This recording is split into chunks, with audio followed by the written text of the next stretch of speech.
Good afternoon, everyone. Today, I'm excited to share with you one of Quezon City's most unique and beautiful parks, the La Mesa Eco Park. It's a hidden gem located at, at in the heart of the city, and it offers a perfect escape into nature. Ano kaya background nito ng La Mesa Eco Park? Ito mga Kuya, ano pong background ng La Mesa Eco Park? La Mesa Eco Park? La Mesa Eco Park. La Mesa Eco Park is a part of La Mesa watershed which covers up to 2,700 hectares and is crucial source of water for Metro Manila.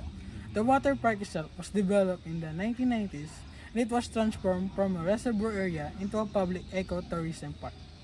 Prior to that, it was a part of La Mesa Dam, which area was originally constructed during 1950s to serve as a water reservoir for the region.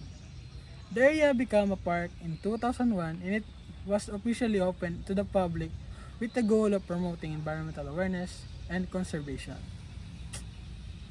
The park is managed by the Metro Manila Development Authority or MMDA, but it was developed in cooperation with the Department of Environment and Natural Resources or DNR. Over the years, La Mesa Eco Park has been a popular site for ecotourism, outdoor activities, and environmental education. That's all. Sige po. Thank you. You're welcome. Go. Hindi na ako. Ito na siya. Baka may tao. Tao po ba? Uy, pre. Uy, Saan ka galing? share lang ako tsaka naglibot-libot kanina. Umalis ka kasi, saan ka pa nagpunta? Nakawala nga rin ako eh. Ano ba pwede mga gawin dito sa park na to? Kanina, marami akong nakausap na mga expert din dito. Sabi nila pwede ka mag-hiking, pwede ka maglaro sa mga playground. May mini playground sila dito pa. Mara tayo. Unahin muna natin yung hiking. Go. So, pwede ka din mag-bike dito eh. Pwede ka din dati may swimming pool dito kaya pwede ka mag-swimming. Kamay na lang pa naman ako. Pero kung gusto mo talaga mag-enjoy, ayun nasa paligid mo na yung pwede mong pagkakalan. Kasi alam mo kung gaano ka-importante itong mga puno, diba? Alam mo nasa national capital tayo kaya kakaunti lang yung puno, diba? So kapag nandito ka, kung talaga may enjoy yung tunay na natural air, diba? Safe! Tapos, Aking tulong talaga nitong hangin, pre. Nababawi yung pagod natin. totoo ba yung sinabi mo kanina pa? Na kahit konti lang yung puno sa NCR, nakakatulong pa rin to.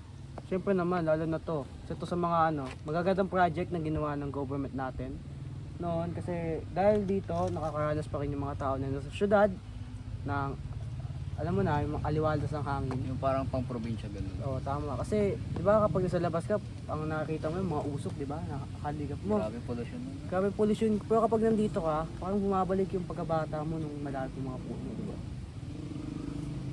Alam mo, so pretty.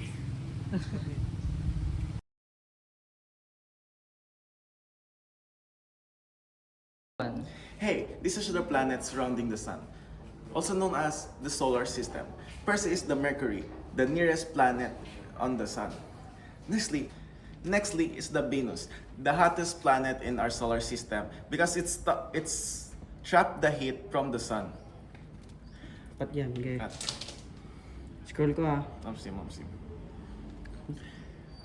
After this, Okay, sabihin lang cut yan. After this, our planet, our home, wait lang, sige, sorry. Di ko lang Okay, nakikita sige yung lang, word. safe lang. After this, our own home planet, the Earth.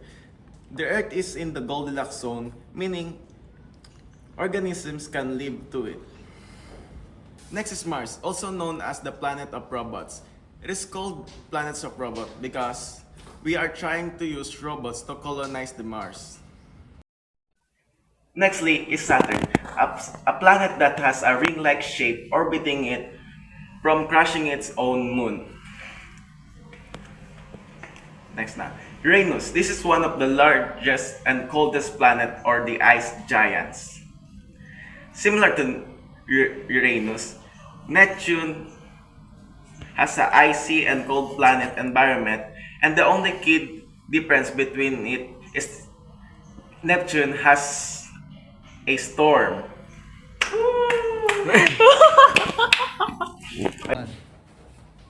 Did you know Saturn is considered as the most beautiful planet in the solar system? And did you know that Saturn is called the king of moon because it has 146 moons? And did you know that there is not... And did you know that Saturn is not the only one planet that has ring on it, but also Uranus. Uranus has also a ring, but slimmer version. And did you know that Neptune is not only a gas giant, but also an ice giant?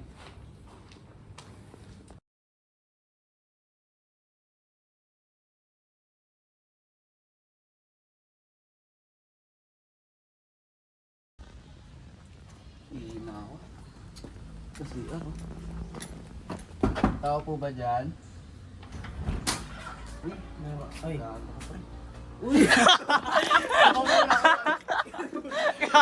gago ka pa. naikat mo na sa pagkatok. Nahihina ako. Tao pa ba dito? May tao pa ba Uy, dyan? tumatay pa! Huwag ka! Isipin mo, Justin, na nahabol ka ng black guy. Justin, takbo! That's fucking... Takbo, bisakol!